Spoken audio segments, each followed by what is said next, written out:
Hello.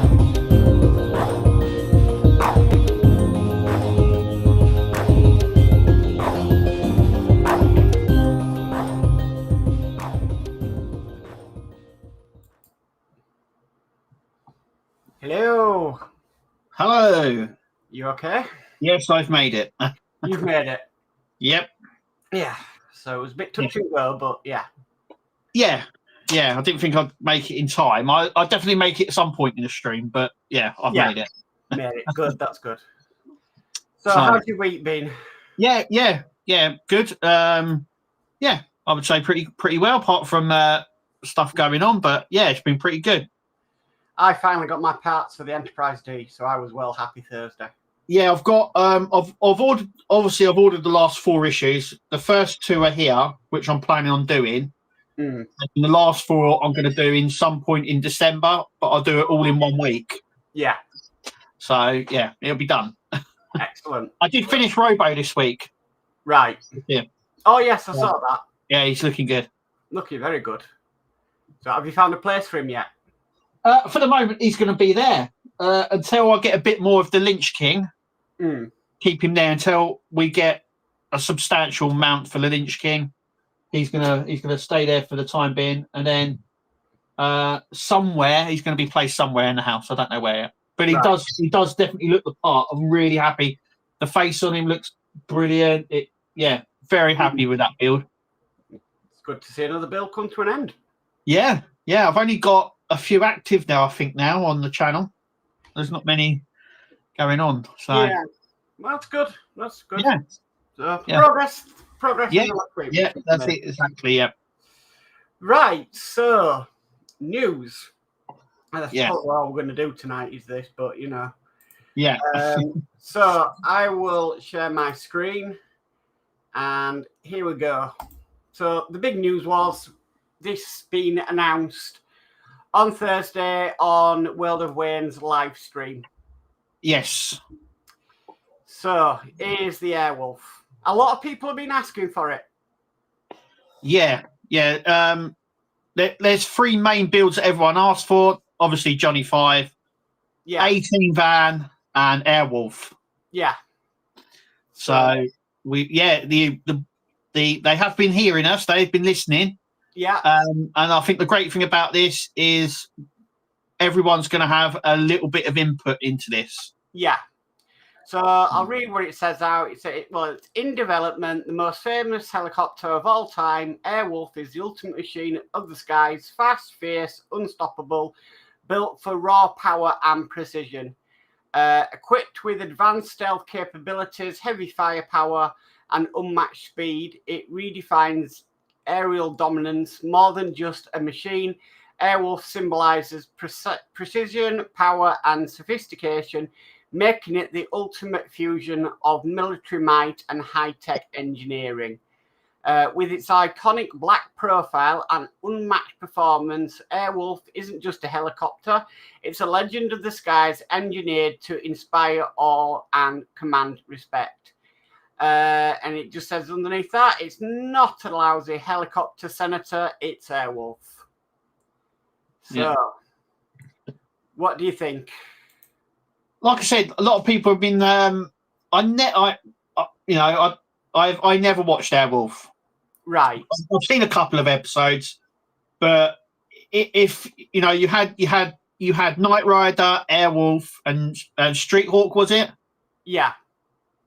I was more into Knight Rider than the other 2. I never really cottoned on with the other 2.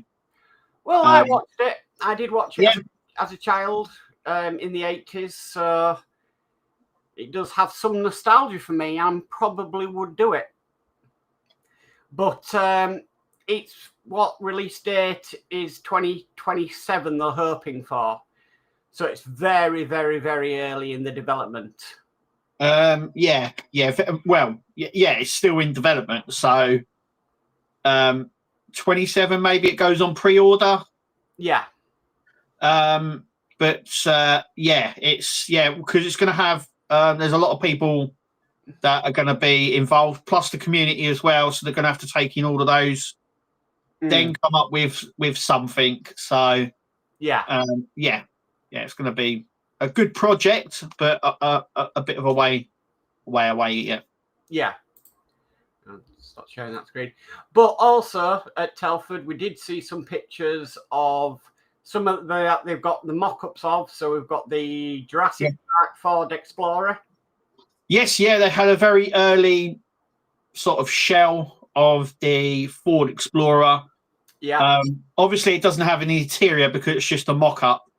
But yeah, I'm already psyched for that. That is definitely one that I want to do, definitely. And then they also had the Orca. Yes, yeah. It's the first time I think we've seen the physical model of the Orca. Yeah. And it looks like it's going to come with some figures as well. I don't know whether they're going to be painted or they're going to be left like that. I don't know. Yeah. Haven't really looked at it, but I don't also know if that was die cast or plastic. Right. The mock-up. It looks really good. It's going to have panels that come off and everything's hidden. I think it was plastic. The mock-up. Right. Yeah. Yeah. They're all plastic of the mock or the yeah. All the prototypes are normally mocked up as plastic before they go off to die casting. Because it just costs too much to do that. Yeah. But yeah, look, you can take the top off so you can see the interior. There's also little panels. It looks like it's going to come with a ton of accessories. Right. Literally, so many accessories you could ever think of. I think it's going to be included in this. So, yeah, it looks good. Yeah, it does. It's a good size. It's a very good size. It does. So, yeah. So hopefully we'll be seeing more on the website soon of the prototypes. Yeah, and the figurines look really good as well. So, yeah. Very well done on them. But yeah, so that's basically the news for this week was the major show at Telford. Well, yeah. So, right. Shall we go through some chat and see what people are saying? Yeah. Okay, so scroll all the way up. Okay, so first of all, it's not on Restream, but I've got my channel open. We've got Steve131 who says, evening all. Good evening, Steve. Hi, Steve. And then we've got D. Harris who says, evening, Mark and Kev. So good evening, D. Hi, D. Now I can go what's on the screen. We've got Sophie in who says, hi, everyone. Hi, Sophie. Hi, Sophie. Also says hi to myself and says hi, Kev. So hi again, Sophie. Sophie. Then we've got Ian Campbell who says, greetings. Good evening, Ian. Welcome. Hi, Ian. I know he's been down at Telford. Yep. We've got David Hawley who says, a very good evening, Kevin, Mark, and all in chat. That time of the week again. Oh, yes. Yes. It's Sunday. Yep. Wouldn't be a Sunday without it. No. We've got Spider Sprue in next who says, hi, Mark and Kev. Hi, Spider Sprue. Welcome. Hi, Spider. And then Ian says, Mark, Kev, good luck on the stream this evening. Yeah, I think we're going to need it. Yeah. Ian says, more folk ought to get themselves to Telford Model Show. I was able to meet up with so many folk this weekend. Yes, I'm planning on going next year, definitely, 100%. Yeah. I've already discussed it with Kirsty and that, and yeah, we're definitely going to go next year, definitely. Yeah, so Kirsty's into stuff like that as well, though, isn't she? So yeah, and there's stuff there. So yeah, we're going to go up. We're going to see what we can do in the day. We're going to go up for the day, make a day of it, and yeah. I think the Saturday is busier than the Sunday. Yeah. So yeah, but if my car's still working, then I might travel down. Might be yeah. We'll definitely pop down there on next year, definitely. Okay. We've got Dave Mac Bales in who says, good evening, Mark and Kev. Have a great stream tonight. Thank you, Dave Mac. Welcome. Dave Mac. We've got Will's Workshop in who says, hi, all. We'll be listening from the car. Good work on that diorama, Will. That looked awesome. Yeah. That really did look awesome. We've got Andy Caroline who says, hello, Mark and Kev. Hope you guys had a fantastic week. Hi to everyone in chat as well. Don't forget, like, share, and subscribe, and click the bell. Oh, yes, please. Yes. I'll read this out. This is to Will, but Ian does say your diorama entry was superb, and I'll say again, you should be proud of it, mate. Yeah. Yes. Yeah. You know, very good. To have the inspiration and the sort of imagination to do something like that, it's quite good. You know, it was really good. Yeah, he had the little sort of light lamps that were on the side there, and the engine hoist and everything else. It was good. Yeah, it was really, really good. We've got Jason from Cadnola Build saying hello all. Hello Jason. Hope you get better, mate. He's got pneumonia. He's been in hospital. So he's back home now, but yeah, he's not being very well. So hope you get better soon. Yes, definitely. We've got Philip Wheatley in who says, hi all, hope you're all well. Thank you, Philip. Yes, I'm fine. Welcome to the live stream.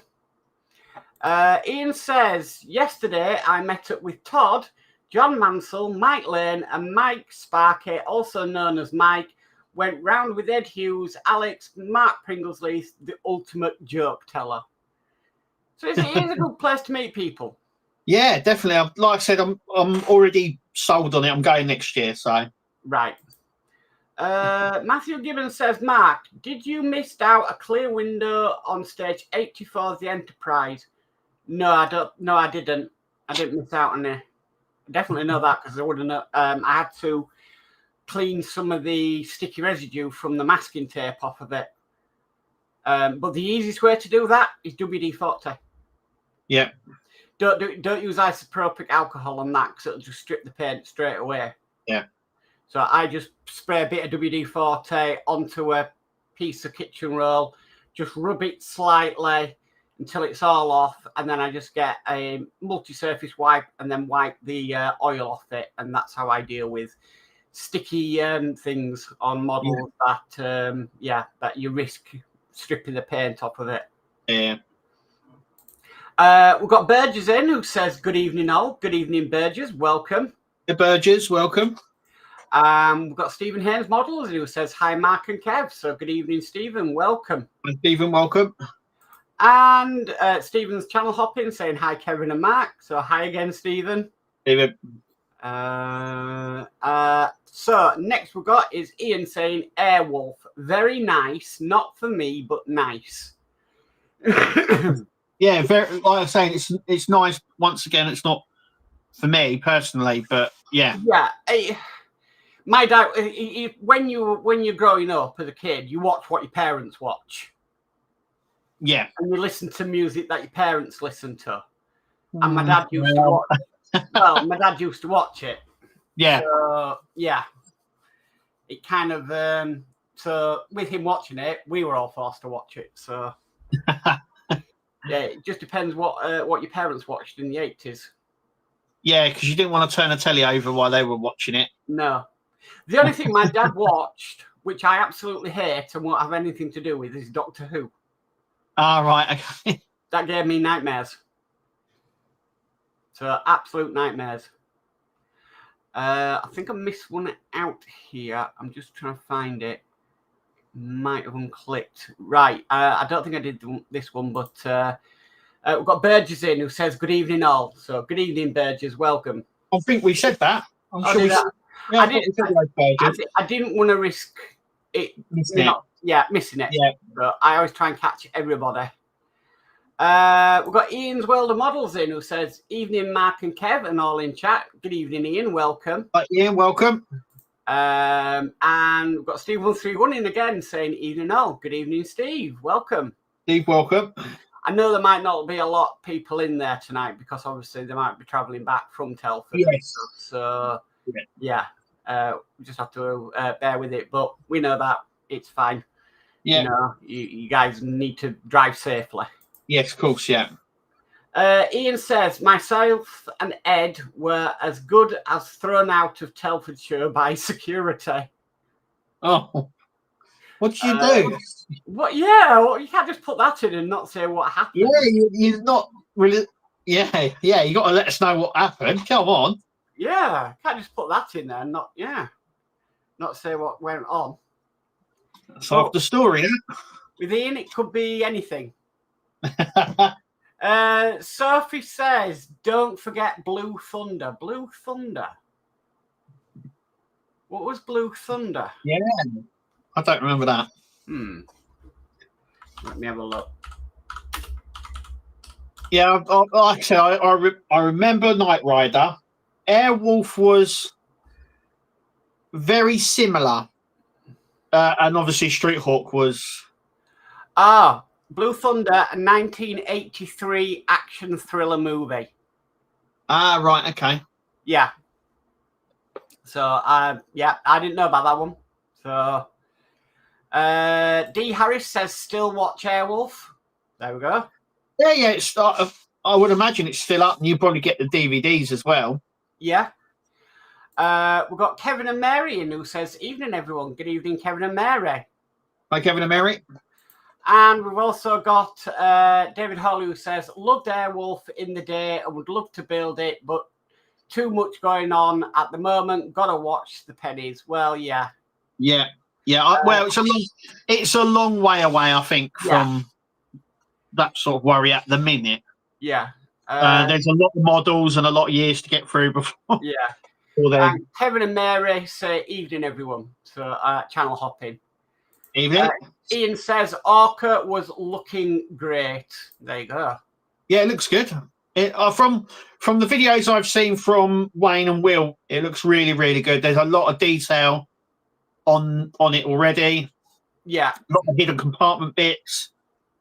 Basically, anything that was in the film is there. Yeah. So, yeah. I don't need to read that one out. Spider Bruce says, "Yes, I will do Airwolf to go with Kit." And Ian Will, the model, says, "Will's Workshop diorama looked good." Yeah. Right, so I'm just going to star it there for a second and hide that off the camera because we've got two guests with us tonight that are currently in the UK with us. So I'm going to bring in Hobby Time Modelers. Hi, guys. Hey, guys. Hi, guys. How you guys doing? You hear us all right? Yeah, we can hear. Yeah, perfect. Excellent. Awesome. How you two doing? How you finding the UK? It's wet. It's very wet. Yeah. Yep. It's wet up here, but we've still got a hose pipe ban in place. So. We'll acclimatise you yet. Don't worry. I'm already used to it. This guy's not. No, I live in Atlanta, Georgia now. I'm freezing the whole week. I love it. Yeah, I've got family that live in Houston, and I think they've been climatised because they come over and they're like, "I want to go back." It's all wet and horrible.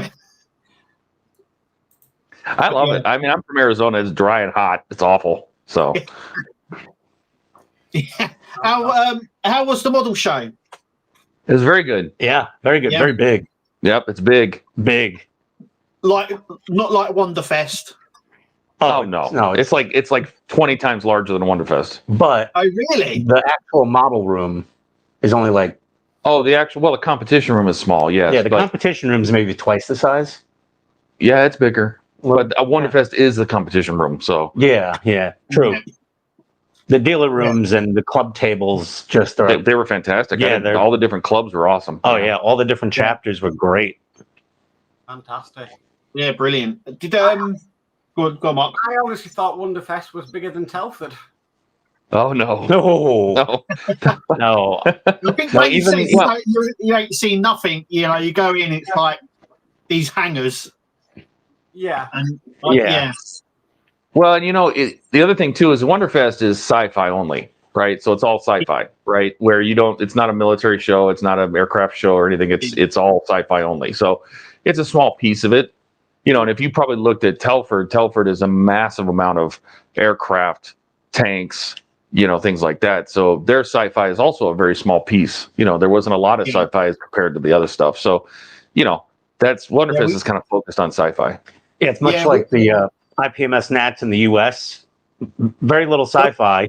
Over here, we're very much military, sort of in model terms. Sure. I think there's more military stuff than anything else. Same in the US, pretty much. you think it's the same in the US? Pretty much, yeah. It's going to be. Yeah. It leans more military. That's why they have Wonderfest. Yeah, if you go to IPMS shows in the U.S., they're very similar. Yeah. Like they're all mostly very small amount of sci-fi. That's why I think Wonderfest exists, is because it focuses on sci-fi, right? So that's why people go. So Yeah, definitely. Are you going home with much stuff? he is. Oh boy. Well, when I was at Wonderfest, I was talking to Keith at Cosmic Scale Models, and I said, "How many of the 1/6 scale Oblivion drones do you have left?"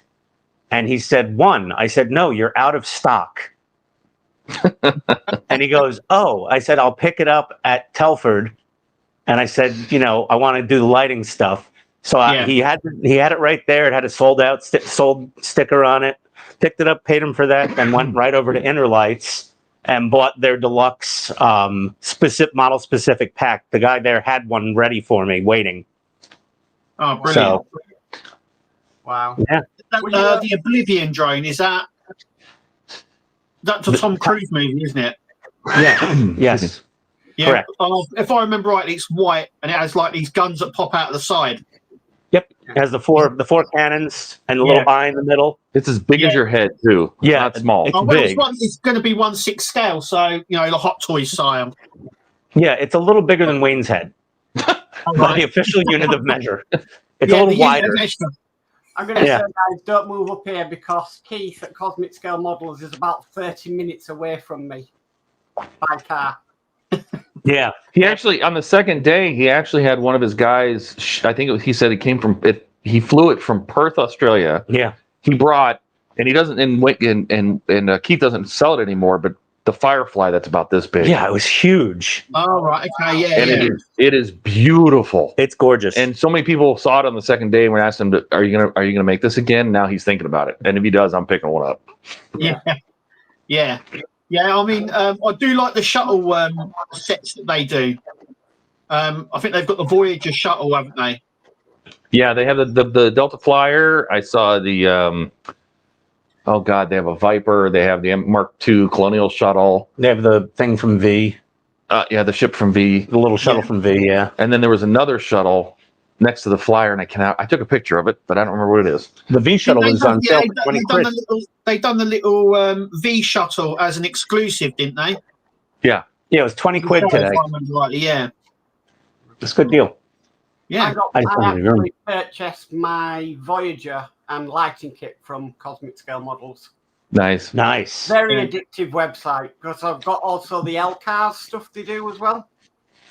Yeah, they do lots of that stuff as well. So well, everyone's getting into the Star Trek stuff again. I think because Lego's just brought out their big thing as well. So, and I think that will be the first of many Star Trek Legos we're going to see.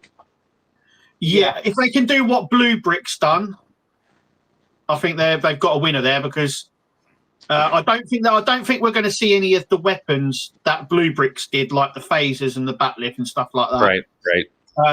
I don't think Lego would go near that, but definitely things like the tricorder and the ships and bridge sets. Oh yeah, I can see them doing the DS9, the Voyager, the refit, and I can see all of them coming. I think the runabout. Sure, I think the D is just the beginning.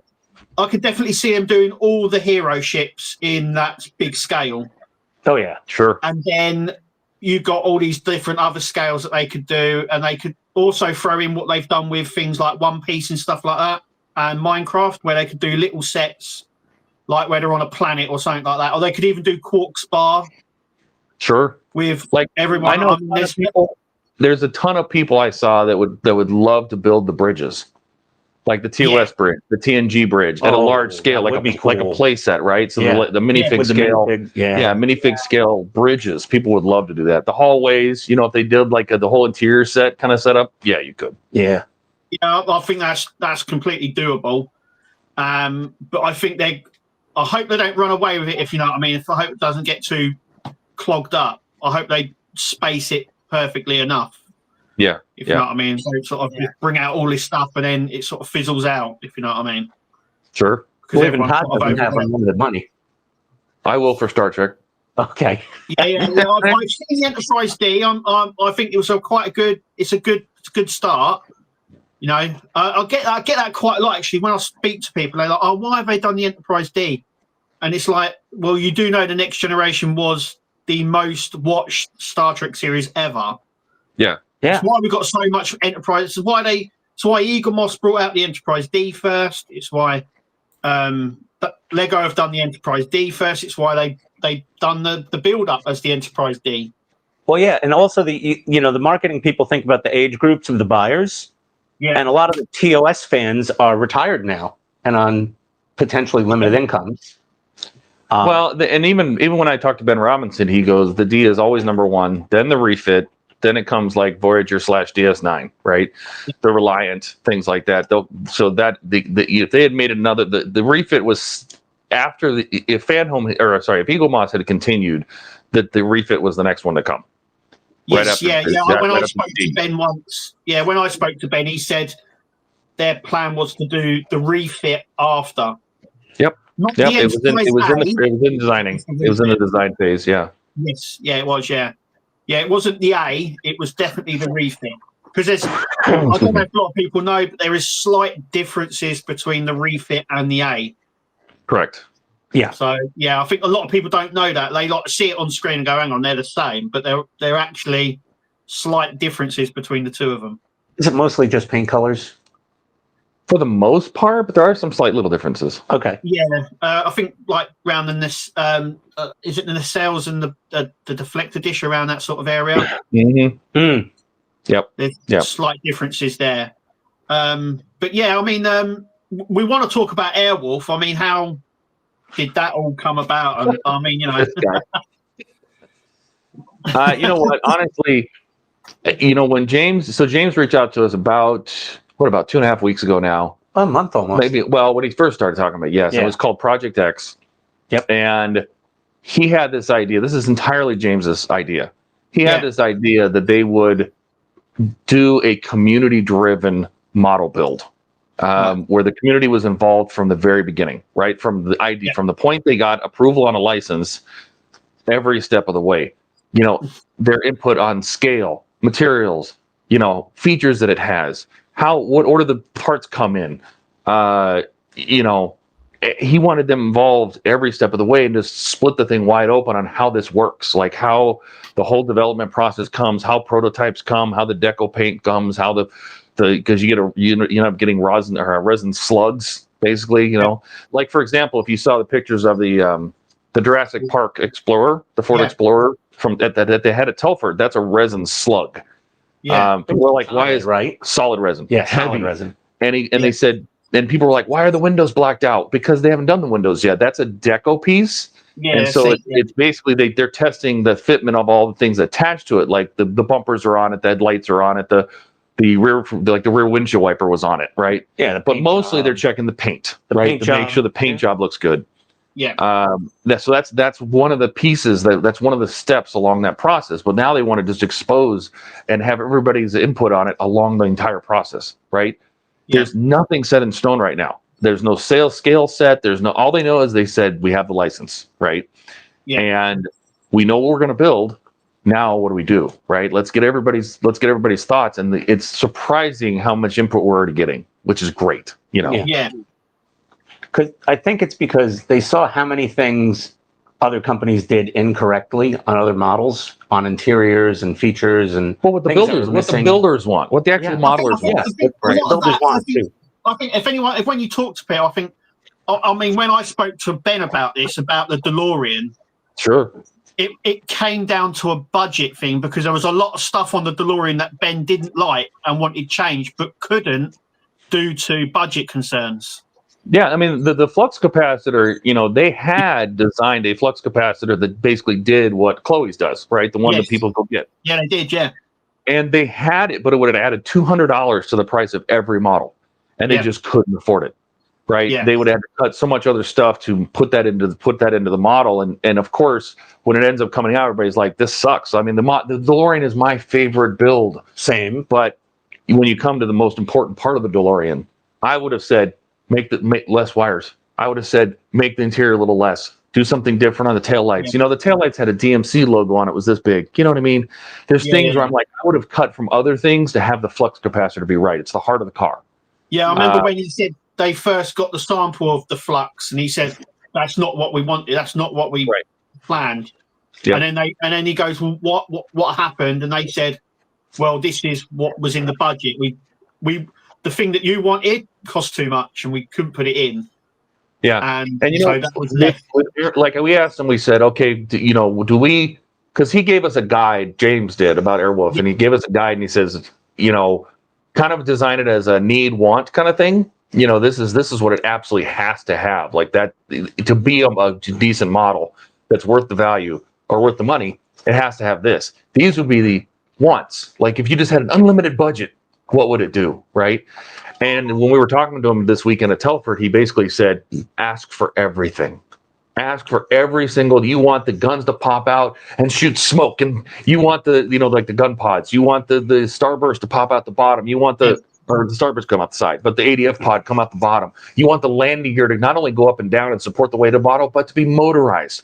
You want, everything, full remote control. It has to play sounds. What sounds does it play? Does it come with figures? And they said, ask for everything, because then what they'll do is they'll see how much that costs, and they'll start to scale back to get to a point where they can actually produce the model. So I think it's great. And they'll probably give us a keep cut list.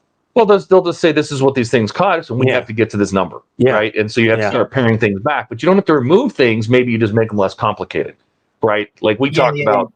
Sure, you can have the gun pods pop out, which, by the way, on the real helicopter, they didn't. That was a stage prop.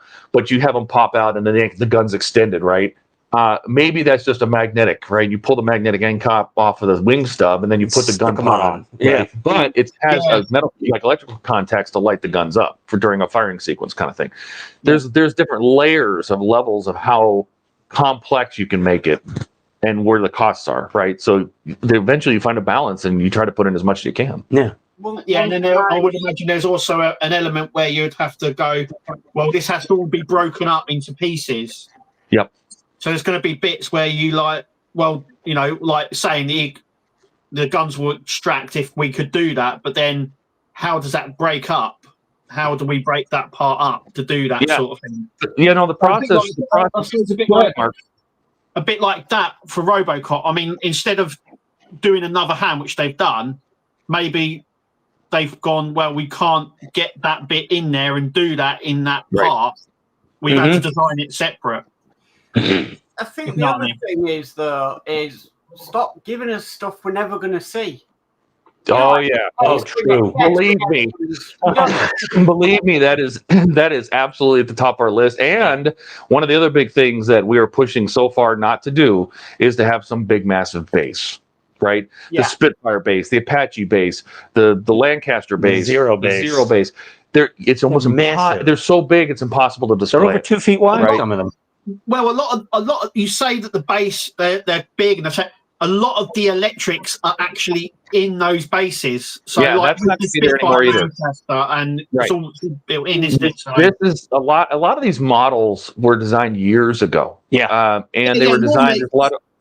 I mean. Take the Enterprise D. I think that was in development before we even got issue 1 for about 4 or 5 years.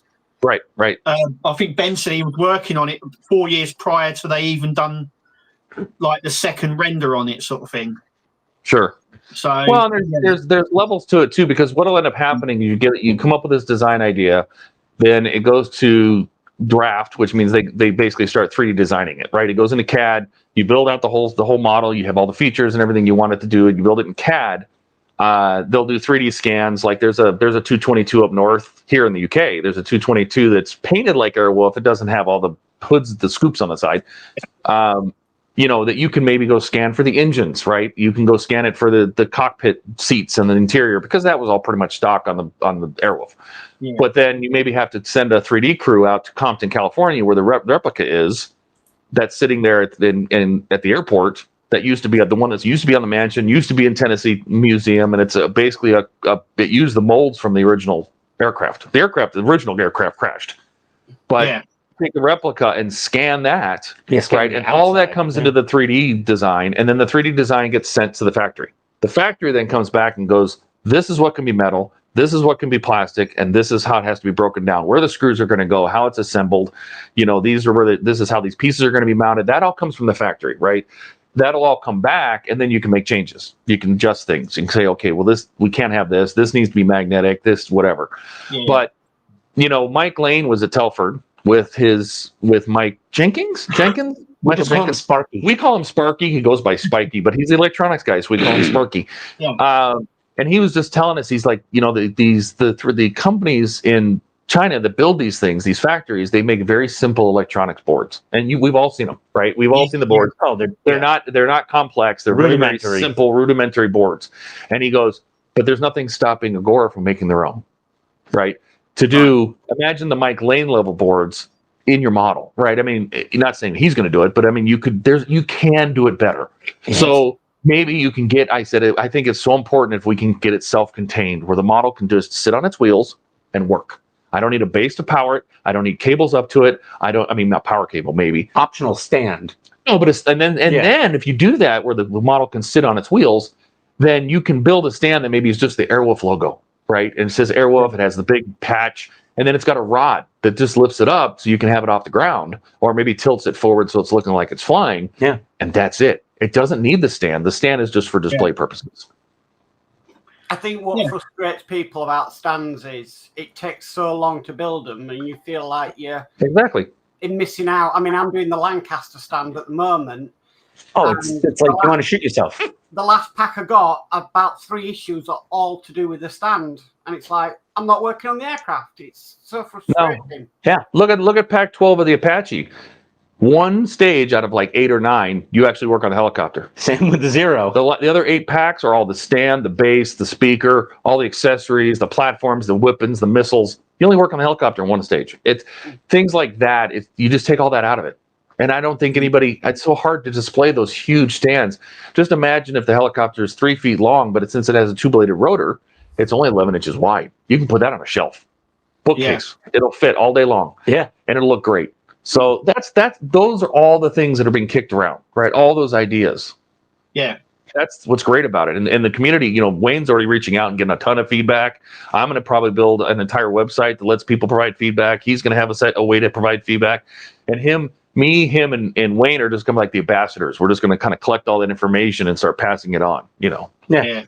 Well, about 5 minutes after it was announced, I set up a Facebook group because Kev was at a pub in a quiz.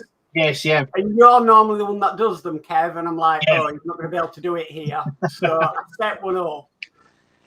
We've got Wayne as a moderator, but if you guys want to come in and moderate, you're more than welcome. Sure.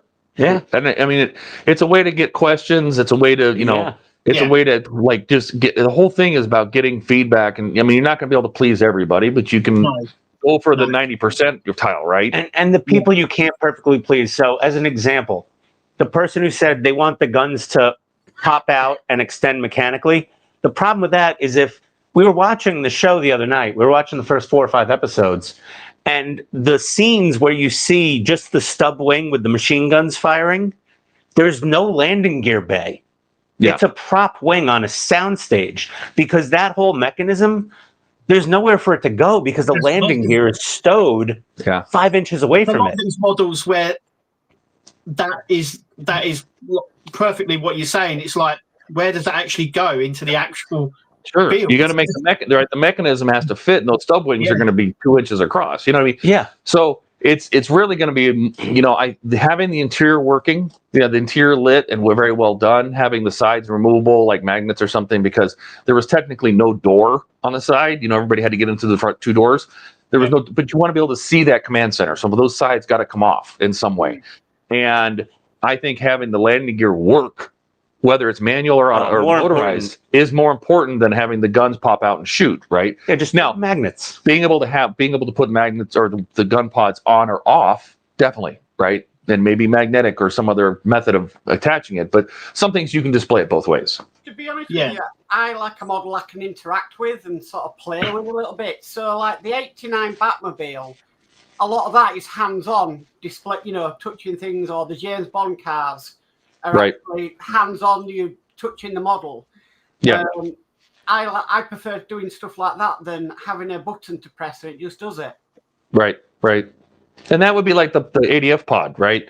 You know, maybe you can have a mechanism that opens and slides the door back, and maybe it pops out because you can do a lot of that with latches and springs and stuff. But the more complicated you make it, the more chance you have that somebody either builds it incorrectly or it breaks, right? Yeah. And so maybe it's better to have that, you know, like on the Lotus, there's a lot of latches, right? You push and it latches things, for example. So sunbursts. Right. So you can have something where you pop it and it lets you remove that panel and then you pop the ADF on, right? Yeah. And then it's there. And you can build pin driven, like pin connector magnetic electric, or the pin connectors for electrics, and you can have it connect to that and still light up so that you can watch it fire rockets, for example.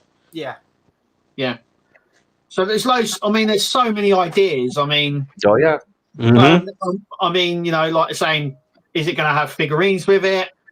Yeah. That's on your list. Is it going to actually rotate as well? Are you wanting to have the rotors rotate? Oh, That's going to happen. Yeah, rotating blades is a And I actually asked them about figures, and I don't know if you saw, but they are going to create figures for the Orca. They are, yeah. And so they have the likeness. And so they just have to go back and say we want to make the figures, and then get approval to make the figures. Right?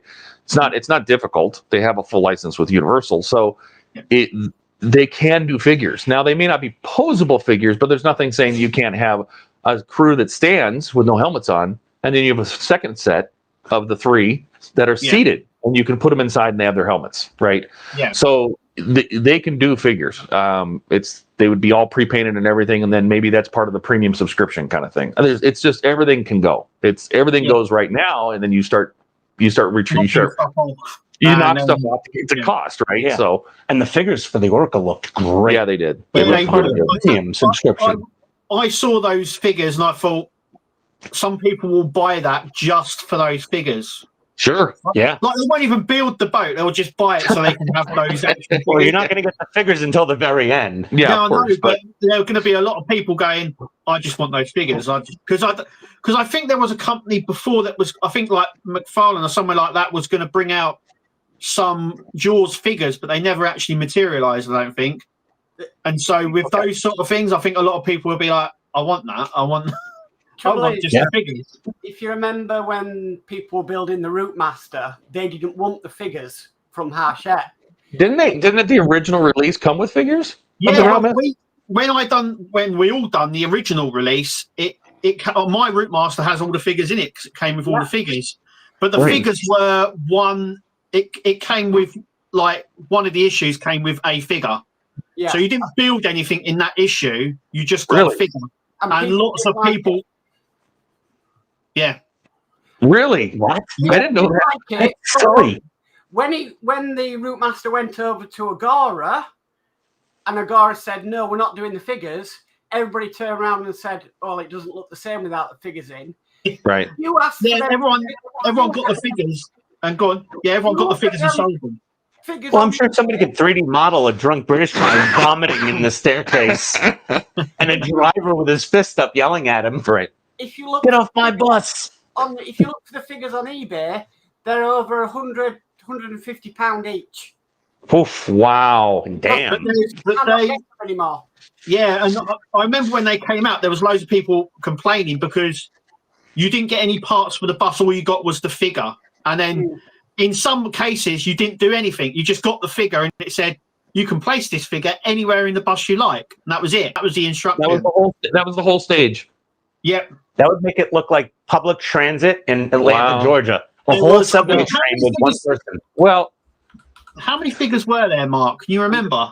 I'm just going to try and find out. I think there was 7 or 8 figures there were. It's something. Yeah. Well, I mean, I know we talked to them about that, and we said that really, being able to have, if like, for example, having 2 sets of figures, like you need at least Dom and Stringfellow, right? Yeah. And then maybe Caitlin, and then maybe Archangel. So you'd have maybe 4. And then, but you might only have Archangel in a standing pose, but maybe you have the other 3 in both poses. So you have a sitting pose, so they can be inside the helicopter, and another one where they can stand outside. Yeah. But those are the things that we were thinking would be like more of a premium subscription, because they asked about like what would be really nice to have with the model, but not as actually part of the model. So we talk about like a display base of the lair, right? Where it's inside the canyon, it's inside there and it's all dirt and it's, where you have display base, you have the figures. We even talked about adding the iguana. If you remember the iguana that falls off the wheel in the very first episode, the little iguana. What was the other thing? There was one more thing. The iguana. I think that was it. No, there was one more thing that would be like things that you would get in a premium, right? They're not necessarily even to build a model, but they're just fun things to add on, Yeah, like a couple of people were asking about a display case. Yeah. Yeah, a lot of them come with display case. I think most models come now with a display case. Mostly on the premium subs. Yeah, most of them are because I think it costs to manufacture it, I suppose. Well, doing what you call it perspex. Yes. Right? Yeah, the perspex cases are not cheap. No. They're not cheap. Even in volume, they're very expensive. And then, like, I couldn't get a display base for my Optimus Prime because I was, mine was comped. So one of the people at Agora that I know, he has like 2 of them in his house. He's sending me one. But yeah, like that's a premium thing. It's like $250. It's a big base. It's a big base. But I mean that's stuff that you can go onto the premium, right? Because people can build their own display cases too. You can have display cases made, but maybe you have one that has like I said, like the Devil's No, it has like the Devil's Tower backdrop. Yeah. Right. And then people put in a dirt floor. They'll love to do stuff like that. So I'm almost certain you do that for the DB5, the backdrop for the premium. So yeah, they'll customize it, right? They'll a lot of people make their own, but just to have ideas if they were even going to offer a premium, if the cost comes in good, they'll put it in with the model. But the premium lets them have something that they can upgrade to if they'd like. I've got a question for both of you. I've got one very important question for you guys. Why are the houses in the UK so damn cold? I could cut glass with these 2 things right here. That is a question that ponders us all. It's sort of like the meaning of life. Why are we here? Why is this? It's one of those sort of really bizarre. I love it here. I don't know what he's talking about. I love it here. This morning, and it was like 14C in the house. You have to get used to this weather. I mean, you have to be climatized. Oh, it's wonderful. It's what we call central heating. Yeah. Yeah, central heating's good. And if we turn ours on, the landlord for the rental only said, hit this boost button. Then it puts the house up to 21C, and we're all sweating to death. Yeah, there's nothing like with the UK. It's the same with the weather. There's nothing in between. It's either one extreme or the other. So it's everybody's, not just this house. Okay, because it's either freezing or it's melting in here. Either Todd's opening sliding doors in the winter, or like I'm putting on a jacket. How long are you guys here for? We leave Tuesday. Yeah, Tuesday. If you can, have you seen they've started cancelling flights?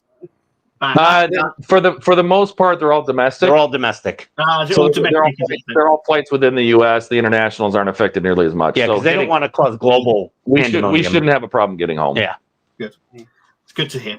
I'm going to double check now. Check my phone. I'm going to make him panic. Let me check my Delta app. But yeah, I suppose anything that, like you were saying, anything that gets knocked off electrical, I suppose Mike Lane would be the guy to go with, to maybe even partner up with, to say. Well, and that is something I also brought up, is that why not bring the modding community in early, right? Yes. Bring them into the process early on, so maybe they get early CAD designs, right, of what the actual build's going to be, and they know, okay, this is a way I can upgrade things, right? This is a way that I maybe can slide in LCD screens instead of static screens, right? And so to bring them in early in the process, maybe even in the design talks, right, where it's wouldn't it be great if when they're aiming for like a 2027 release on Airwolf, but wouldn't it be great if upgrade kits from Mike Lane were available the same day? Yeah. Right. Exactly. Not 7 months or 8 months until he starts getting parts that he needs to do it. He would have parts ready to go. Yeah. And that idea will come depending on what has to be cut to meet budget. Because I would love to put everything that everybody wants in it, but then the thing would cost $5,000. So, it's got to come down to a reasonable point. Yeah. And but that leaves that gap where you can sit there and go, the base model will be good, but it can be really good. That's like Knight Rider. The base model's not bad, but it's really good with Mike Lane, right? And that was a budget contingent. You don't think that Phantom could have done that? Absolutely, they could have put that big old fancy dash in it, but it's cost, right? Yeah. So and the strange thing is, I keep telling people, I'm like, it's funny. People will spend $1,500 on a model and then $1,000 on mods, but they won't buy a $2,500 model that's already built that way. Yeah. Because then it's just like, it's just too much. It's in their heads. It's over that 2K. It's too much for one model. When people say, it's that same argument where you see someone go, "Oh, how much is the overall cost?" Right. Yes, all the time. I never look at that because it's a hobby. That's what you do. I say this to many people when they say this to me, because I have loads of people that say, "Oh, that's a lot of money." I'm like, "Have you ever counted how much money you spend on coffee?" Yes. Yeah. I'm pretty sure you'd be shocked by the amount. Yeah, I don't do any of that. And like the same with alcohol and cigarettes, it's the same with that. You don't sit there and go, you don't go to a restaurant and go, "Oh, how much is this going to cost me if I come here every day for a year?" You don't do that sort of thing, do you? You don't go, "Oh, how much is coffee going to cost me for a whole year?" when you buy one. Right. So I see it the same way. You don't, but lots of people do. A lot of people, well, that's a lot of a cost to put out straight off. Well, it's not straight off, it's spread over. Sure. Yeah, 24 months. Yeah. Everybody has the hobbies. My wife, she's into cross stitching and stuff like that. That costs. So everybody has their own hobbies. You just do what you enjoy doing. Well, and I know a lot of people ask for the models to come out as full kits, right? And I get it. They're worried about the company not lasting 12 or 24 months or 3 years, whatever it takes.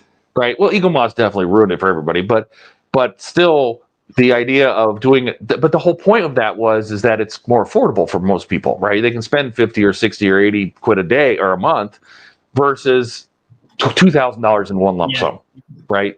And the parts aren't all made up front. They make the beginning parts, and then they make the middle parts, and then they make the end parts. And so expending all that up front to make a full kit, not knowing if it's going to sell, that is extremely risky. Yeah. It's fine at the end, like Agora does, right? Once they've gone full run, they start selling them as full kits. And that's the whole point of a Partwork. Anyway, it was to offer something premium that anybody could afford, and you got it in stages and you built it up. Yeah. So I think originally it was like encyclopedias or something like that, and you could buy it was literary works. Partworks actually means you were buying part of a work. Somebody would sell a chapter of their book for a penny instead of people that couldn't afford $2 for the whole book. We're talking hundreds of years ago, but they would go out and sell a chapter, and they would sell another chapter. They were buying a part of a literary work, and that's where Partwork come from. And that's what this is. Really, if you think about where they started, it was all, you were literally buying the magazines. You were buying the editorials. The model was to keep you buying the magazines. That's how it all started, right? Yeah. And so they called it Partworks. You were buying the magazines, you were buying the editorials, because the magazines all came with all fancy stuff in them, and they're publishing houses. DeAugustini's a publishing house, Hachette's a publishing house, and so you were buying the magazines. The model was to make sure you bought all of the magazines. It was the carrot on the stick, and now it's kind of turned to Agora doesn't care about the magazines at all. They just love big models, right? That they're not Partworks. They just love large scale models. Well, that's why their models are so much cheaper. Their models are considerably cheaper, about 25% almost sometimes. They can be. Because they're not spending all that extra money on the editorial. Yeah. Well, it's the same thing with Robocop here. So a lot of people saying, well, that's a lot of money. You could have bought the Hot Toys version. I'm like, but the Hot Toys version is smaller. I have the Hot Toys. Yeah. Yeah. And well, you could have bought the Enterbay one. Once again, I don't think it's die cast. No, plastic. And it's like mostly. Yeah, it's the same. It's the same with the Terminator. Take the Terminator. I don't think anyone's produced it in that scale. Nope. But if they did, I'm pretty sure if you bought a full built one, say from Sideshow, you'd pay $3 or $4 grand easy. Oh sure. Oh yeah. It's just like I always come back to the Enterprise, right? The Enterprise D from Fan Home is not the best model. It's the way it's designed is not great. I will admit that. It's one of the worst ones. However, tell me another place you can get a 2-foot Enterprise for $2 grand. That's true. Yeah. You can't. Even if I gave you the studio model that was 2 foot, the actual studio filming model, I gave it to you, you'd be so disappointed in it. You know what I mean? Like reflective windows and pieces of tape and mold marks and sanding holes and all sorts of stuff, because that's the studio model. Tape and plastic and there'd be putty all over it. I mean, you wouldn't want to see the 2 foot model that close. And so you're getting a lot for what you pay for. And then if you go say, okay, I'm going to go over to Factory Entertainment, they make a very, very nice one about the same scale. I think it's slightly larger. They make one and it's $17,000. You just can't find a large scale enterprise D like that. Yes, it's not great, but you can't find one even close to it for $2,000. Yeah. The thing about it is with the magazines, though, how many people keep the magazines once they finish the build? There's a lot of people that do. Yeah, there's a lot of people. I know a lot of people throw them away, but I know there's a lot of people that I've seen people lately that I'm like, they were asking for issues that they didn't get, for example. And I have a lot of the PDFs for the builds, and they're like, no, I want the physical magazines. I want to keep them. I want to put them in a binder, and I want to have them. And I'm like, okay. But the information in the magazines at the end is probably nothing to do with the subject that you're actually building, because they've run out of stuff to put in there. Yeah, it can be. Yeah. Terminator was one of them where it's not related to the films at all. Yeah, RoboCop magazines got a bit like that towards the end. It was very, very thin on content. Yeah. Well, yeah. If you look at the downloadable magazines for, I think I can say Mad Max, Ford Falcon, and every time I download them, I look at the editorial a little bit, and 90% of it has nothing to do with Mad Max or the Falcon. It's all other hot rod and car culture stuff. Okay, yeah. It's very generic.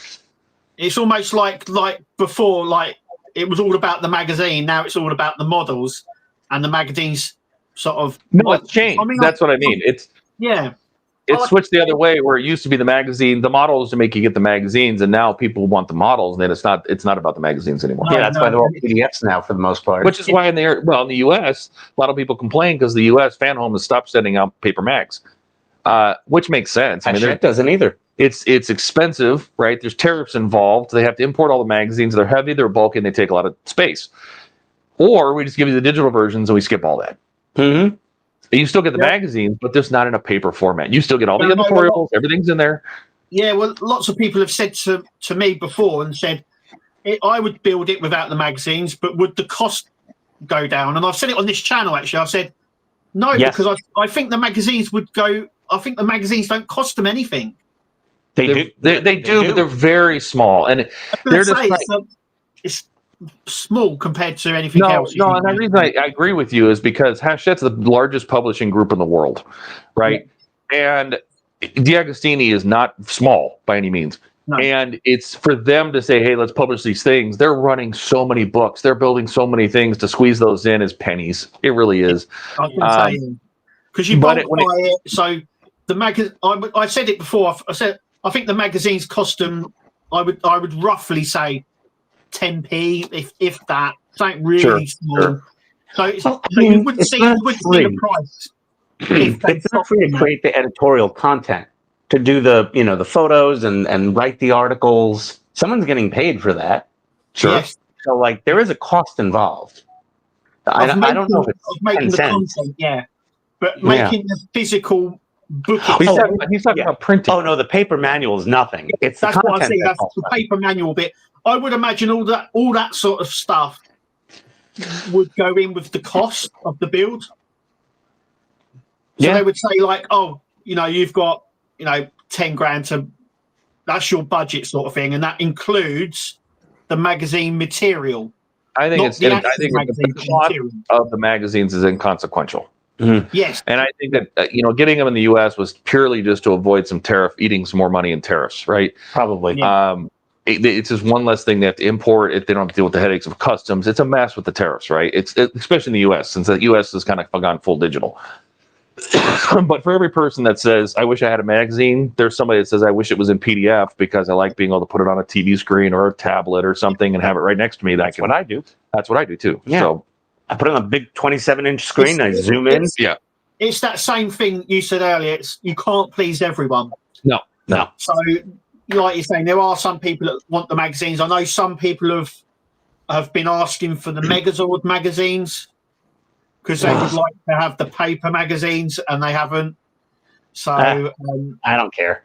That's one of those things as well. Yeah. But I just want a big Megazord to display. Yeah, I don't. Yeah, exactly. I'm not building this for the magazines, but for me, the magazines, as you know, Mark, I tend to get rid because they take up a lot of space. They do. A lot of space. I have like a 50 pile of magazines this high in my basement that I have to recycle and throw away. Yeah. Just one last question: are the rest of the Hobby Time modelers going live today? Yes. Yep. They'll be going on at what 9 p.m. your time? Yeah. No. Yeah. 9. So about an hour from now. Yeah, about 1 hour from now, they're going to go live, and we'll be there too. Yeah, we'll hop on that stream. Well, we are at 2 minutes past 8. Wow. Awesome. Coming on tonight has been an absolute blast. Yeah. Once an opportunity to have you two on this show with me and Kevin. We're happy to. And we're here in the country with you. And we're in the UK on your time zone, so we're all awake and ready to go. Earlier, I was like, hell yes. Well, Kevin, that's why I was reaching out to you. I was asking that. It's the same thing, so. Yeah. I was at the hospital. It's fine now. But I was. It's all good. Yeah, I hope everything works out well for that. Yeah, will do. Yeah. Okay. And we've got to thank Todd because he did our intro and outro for this show. Yes. So, I did. Yeah, no, it was. So, I'm glad you guys are still doing it. He might do intros for other people too. Oh God, all the time. He's already asked me. He's like, "You ready to do my Airwolf intro?" I'm like, "Bro, we're like 2 years away." For my little videos. All of them. My interaction videos. Brilliant. Are you all caught up on chat? You good to go? Yeah, we're good to go. Yeah, I'm not going to read the chat out because obviously we're up to 8 o'clock. But if I didn't miss any of your chat, it was because we've got you two guys on tonight. And yeah, it's been a blast, really blast. So awesome. Thank you for coming. Yeah. So if you're not watching the Hobby Time Modelers at 9 o'clock, go over there and watch. Yes. Sounds good. If you guys stick around, we'll have a chat after the show. Sure. All right. Sounds good. Right, Kevin, you gaming tomorrow night? I think so. Yeah. Right. Anything else coming up this week? Enterprise, the Batman 89. That's here. I've done that. So that's all that coming up. Get that picture real quick. Okay. Normal videos. Apart from I've got Enterprise D's coming up on Monday, Tuesday. So thank you to Ian and Todd. Thank you, Kev. Thank you all for your chat. It's been brilliant tonight. I really enjoyed it. Just leaves us to say, I've been Mark. I've been Kev. We'll catch I'm in Todd. Cheers. Bye.